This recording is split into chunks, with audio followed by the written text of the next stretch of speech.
know it's an obvious one, but Enos in the Book of Mormon and the whole, it says it so quickly, and there's so much there that I think we just glaze over. But this whole concept of like letting words penetrate your heart, ponder on it, and allow those things to really go deep within you, and then kneeling down and with just this true, legit wrestle with the Lord, like not wanting to leave until you have an answer. Is that always practical? No, of course not. But just the imagery of what Enos was going through and his process of like communing with the Lord to receive a personal witness of truth. That's the example. Like that's the model that we need to be trying to mirror as often as we can in our life. And that's kind of what Elder Holland is speaking to here, is that, you want to commune with the Lord in that way and with that real desire and intent. And then truly,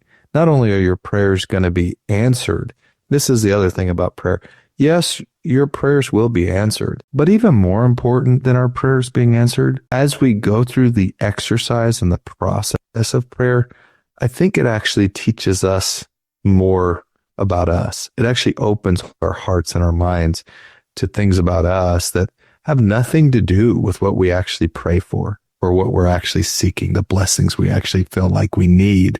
Like just that process of prayer teaches us more about who we are and what we should be doing and what we can be doing than even the blessings we receive from the prayer, even the things that we're asking for, like those will be answered as well. But this self-reflective, humility and sacrificial mindset that we go to the Lord with, like that's going to have a greater impact on us and a greater blessing for us than anything we ask for almost, Well, we think very linearly.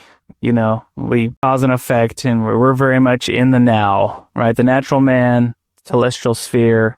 We don't have a whole lot of perspective. Okay, like our experience goes back to birth, right? And however long we've been here, we don't have a whole lot of passes through the eternal round, so to speak, like our Father in heaven does, like celestial beings do. So we view prayer and as a way of asking for things that we want now or tomorrow, and we tend to be on that very short timeline, like, and thoughts, like maybe, some things, maybe, if it happens in a couple of years, that's okay too.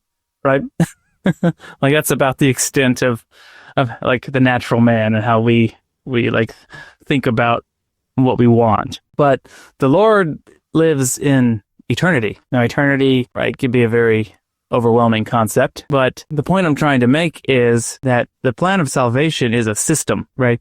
Earlier we talked about why is it the way it is? Well, it's the way it is because it's the way it is. It's how eternity flows. It's how intelligence progresses, right? The way things are actually are the way things are. Like it's not a start to finish process.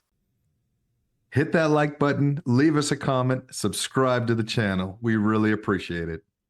They may seem like little things, but liking, commenting, it helps the algorithm push our content out to more people. So it's our small way of sharing the gospel in a social media age.